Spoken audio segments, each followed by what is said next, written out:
Aê, está começando a primeira edição de estreia do Terra Agora, um espaço para a gente conversar com mais detalhes sobre os assuntos que geraram grande interesse no público do Terra ao longo da semana. Toda quinta-feira, sempre às 17 horas, ao vivo, diretamente dos estúdios Terra em São Paulo, para todo o Brasil. E hoje a gente vai falar sobre muitos assuntos, como por exemplo, o empresário Elon Musk, que ameaçou descumprir ordem judicial brasileira. Como assim, Elon Musk? O que está acontecendo? Vamos falar também sobre como se defender das duas epidemias de dengue. Aquela transmitida pelo mosquito e aquela transmitida pelas fake news que estão atrapalhando o combate à doença. A gente vai conversar também com o nosso correspondente em Brasília, Mazieiro, sobre a não cassação do Moro, sobre a PL das Big Techs e sobre a manutenção da prisão preventiva do deputado Chiquinho Brazão, acusado de ser mandante do assassinato de Marielle. E para terminar, a gente vai fazer um balanço do BBB 24, que chega na sua reta final. Será que alguém tira o prêmio das mãos do Davi? Essa é a pergunta que não quer calar. Bom, para entender melhor a crise entre Elon Musk, dono da rede social X, antigo Twitter, e o ministro do Supremo Tribunal Federal, Alexandre de Moraes, nós vamos conversar agora com a advogada e ex-secretária de Direitos Digitais, Estela Aranha. Bem-vinda, Estela, tudo bem? Tudo bom? Tudo jóia. Muito obrigado pela sua presença aqui no nosso programa de estreia. Estamos muito felizes também de esclarecer para as pessoas um pouco melhor o que está acontecendo. Afinal de contas, uma confusão. Essa confusão com o Elon Musk começou por conta do bloqueio das contas do Twitter associadas à tentativa de golpe do 8 de janeiro, foi isso? Não, na verdade não, né? O bloqueio das contas que se fala aí não é em relação ao 8 de janeiro, né? Se fala de várias contas, de vários atores aí desse ecossistema digital, em especial contas relacionadas àqueles inquéritos, né, de fake news, principalmente os de milícias digitais. Sim. Essa é a maioria aí do debate que me parece, né, que traz, mas traz com vem ao Brasil, né, um jornalista que é ligado ao Elon Musk que, enfim, divulgou algumas comunicações internas do Twitter na época da aquisição do Twitter pelo Elon Musk para fazer uma disputa política lá com o governo americano. E a semana passada esse jornalista que é ligado, né, ao dono do Twitter, o X agora, né, veio ao Brasil e resolveu, enfim, trazer alguma narrativa política também para fazer essa disputa da extrema-direita aqui no Brasil. Então, aí que ele publica alguns trechos de e-mails, né, que são comunicações entre o próprio time jurídico do Twitter à época, comentando algumas ações judiciais. E as ações que eles comentam são ações relativas a 2021, 2022. Fazem uma salada, misturam justiça comum, coisas criminais, coisa de promotor público de São Paulo, procurador,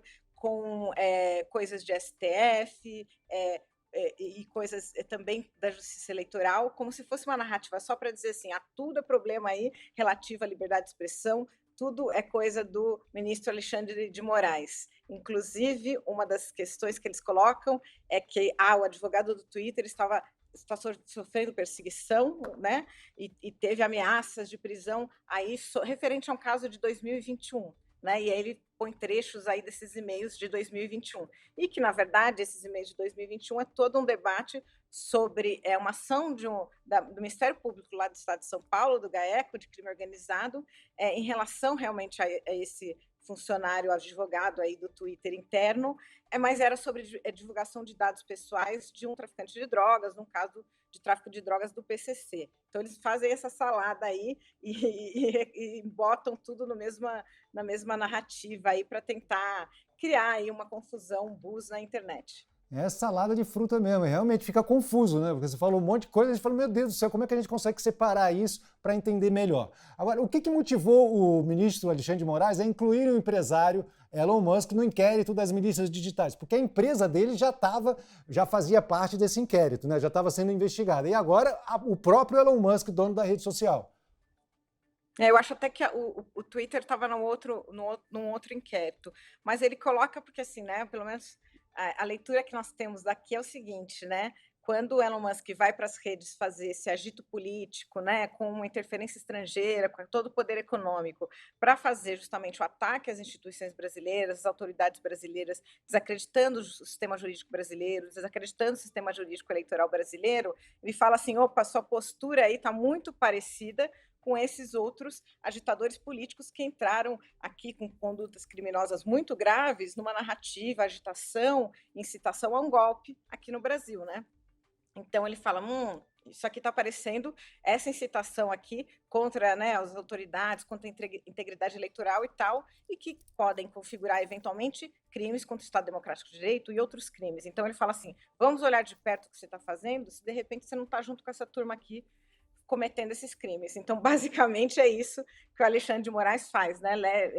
Encaminha para que se investigue se essas suas atitudes, ações dele se configuram realmente tipo penal dentro do mesmo ecossistema lá das milícias digitais de desacreditar o processo eleitoral brasileiro, desacreditar as instituições da justiça brasileira e de tentar um golpe de Estado aqui no Brasil, né? Diga-se de passagem, não é um golpe em tese, né? Era um golpe que já iniciou na execução, com militares aí envolvidos e ações diretas, né? Como a gente teve aquela tentativa de invasão da Polícia Federal, bomba no aeroporto de Brasília, e depois o 8 de 1 depredando os palácios aqui, fazendo o caos.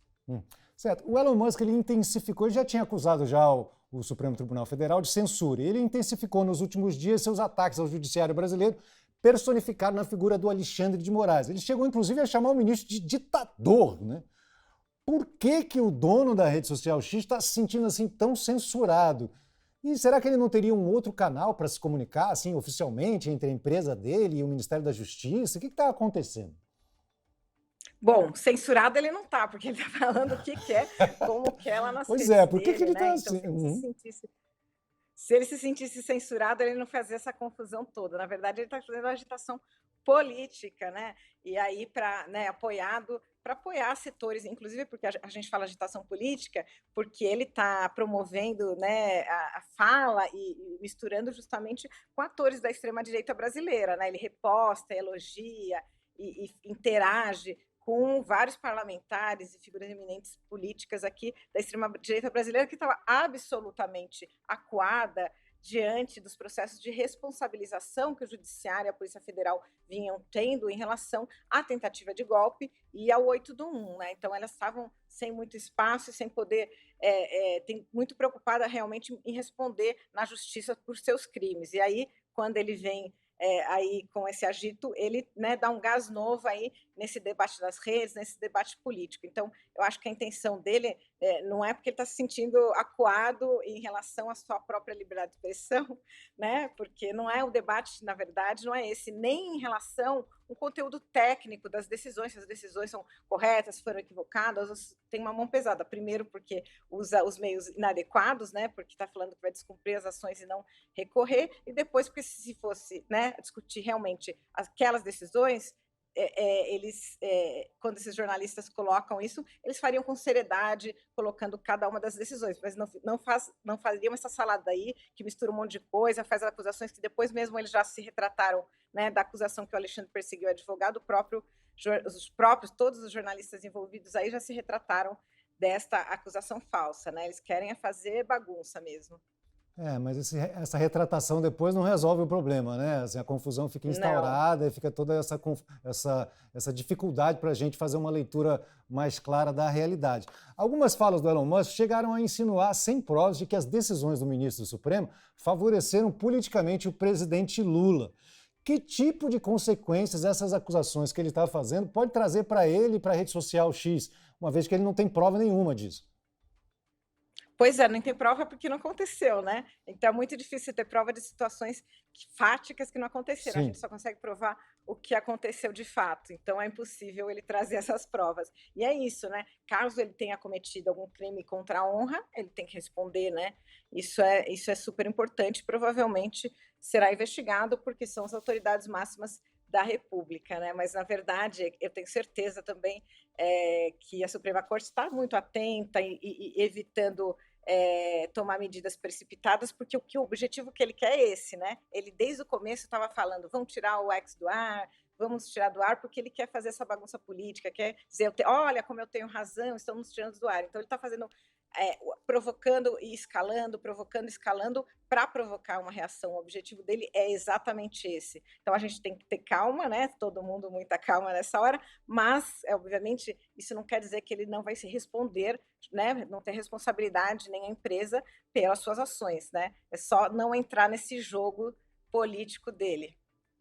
Certo. Os acontecimentos dessa semana, eles acabaram reaquecendo as discussões sobre a regulamentação das redes sociais aqui no país. É uma pauta antiga, mas que tem encontrado muita resistência para avançar no Congresso. Afinal de contas, o Marco Civil da Internet de 2014 já não tinha regulado todas essas questões? Não, né, o Marco Civil ele está bem ultrapassado, né, tem, por exemplo, quando o Marco Civil regula Nossa, as tem questões 10 anos de só, crime. né? Já está ultrapassado, porque foi em 2014. Sim, quando o Marco Civil surge e ela, por exemplo, está olhando para as questões de crime no ambiente digital, os crimes que eles estavam querendo cuidar eram mais aqueles crimes contra a honra, não tinha outros tipos de crime sendo cometido. Hoje, todos os crimes, ou eles são cometidos pelas redes sociais, ou de alguma maneira ele passa por um meio digital, né, de mensageria ou redes sociais. Não tem muito jeito, porque a comunicação hoje está toda nessa. Então, por exemplo, a parte de dados, toda muito desatualizada. E a parte também de responsabilidade das redes sociais. Se acreditava antes que as redes sociais elas eram intermediários neutros, que não influenciavam no debate, e a gente está vendo hoje, e ainda mais com uma rede tão politizada como essa, mas de modo geral, né, fora este caso que é muito político, né, isso é exceção, não é a regra, em geral, né, se vê que as redes sociais, elas não são simplesmente você não simplesmente coloca as notícias e elas repassam. Elas, por meio do seu design, por meio dos seus algoritmos, por meio de conteúdo pago, por meio da interação que se faz, elas interferem, né, de como o debate político. E elas têm também obrigações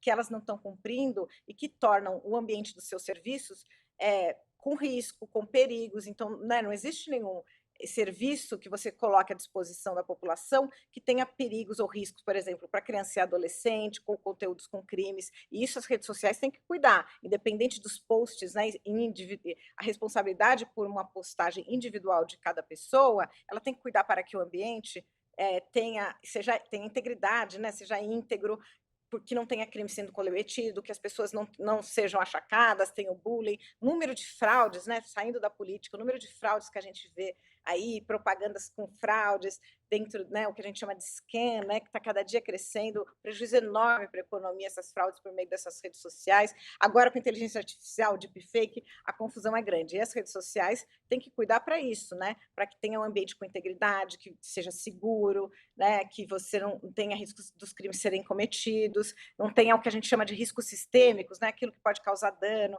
a gente fala das fake news, que está incluído nisso, tomem medidas para cuidar disso. E é isso que fala as regulações de rede social, não é para calar ninguém, não é para diminuir a liberdade de expressão, mas para que essas empresas tomem medidas para que mitigar esses riscos, para diminuir os crimes, para que as redes sociais sejam um ambiente saudável para todo mundo, inclusive para as crianças, né? A gente tem muito problema em relação a crimes contra crianças, saúde mental de crianças, acesso a conteúdos inadequados e impróprios, é uma coisa muito importante em relação à regulação de redes sociais. Certo? E vale a pena a gente esclarecer também para o público aqui do Terra que não é uma luta só do Brasil, né? Isso está passando em diversos países do mundo, inclusive lá na Europa, né? A União Europeia está nessa luta também para fazer esse tipo de regulação. Exatamente, na verdade já entrou em vigor a lei europeia, que é o equivalente aqui, né, SPL, que é a lei de serviços digitais, e ela entrou e não teve nenhum problema de liberdade de expressão, não teve o que alguns especialistas falam de chilling effect, no sentido de que elas iam moderar demais ou atrapalhar demais o debate, o discurso com medo das penas. Ao contrário, a entrada em vigor dessa lei de regulação de redes sociais na Europa foi muito suave, ninguém nem percebeu, na verdade, quase, né? Os crimes começaram a ser tratados, os relatórios começaram a ser entregues de transparência, Até porque é importante a gente, assim, para o nosso usuário, né, saber por que que eu estou sendo moderada, por exemplo, ou para a sociedade saber quem está moderando o quê, né? Não é só isso também, né? Inclusive para proteger, né, todo o debate público, a liberdade de expressão. Então, ela está sendo implementada. O próprio X foi a primeira empresa que está com um processo por um monte de questões relativas à moderação de conteúdo, à questão de publicidade, transparência e publicidade, do que eles chamam de dark patterns, que padrões obscuros, que é quando você leva o consumidor a consumir coisas que não são necessárias, enganando pelo design. Enfim, o maior processo mais robusto, inclusive contra redes sociais, lá na Europa hoje, com base nessa regulação que tem, é justamente contra o X. Então, e não teve nenhum problema de liberdade de expressão, ninguém está calado, nenhuma área, o partido político, né, está sendo calado, não tem nada disso. A gente está criando um ambiente seguro para todo mundo, para toda a sociedade e, em especial, também, né, para as crianças e adolescentes que estão aí em peso nas redes sociais, mais que tudo. Certo? Você acha então que o Elon Musk está se rebatendo todo aí nas redes sociais justamente porque eles estão perdendo faturamento com essas contas que foram bloqueadas? Ah, certamente, né, ele diz mesmo, né, que ele está perdendo faturamento do Brasil, é sabido, né, até porque muitas empresas estão saindo do Twitter, porque ela depois que o Elon Musk assumiu, ela tinha uma moderação bastante razoável, né, ela estava tomando medidas bem adequadas em relação a isso, e ele corta a equipe de tudo, corta de tudo, de todas as áreas, né, virou praticamente uma microempresa de funcionários aí, corta times inteiros, né, Virou e um MEI aí tá praticamente, muito, o né, Twitter. tá muito ruim. Muita confusão, é muito crime, é muito conteúdo impróprio, as empresas já estavam saindo, e aí ele se mete em política, então faz essa confusão. Por que que a empresa vai querer entrar num lugar tão estável, né? Porque as marcas têm que se preservar dessa confusão toda, né? Tem que estar parte dessa discussão política e tudo mais. Certo. Tá ok. Muito obrigado, Estela, pelos seus esclarecimentos aqui. Foi um prazer conversar com você. Foi um prazer todo meu. Um abraço a todos. Abraço, tchau. E chegou a hora da gente assistir alguns vídeos que viralizaram nessa semana. Se liga só.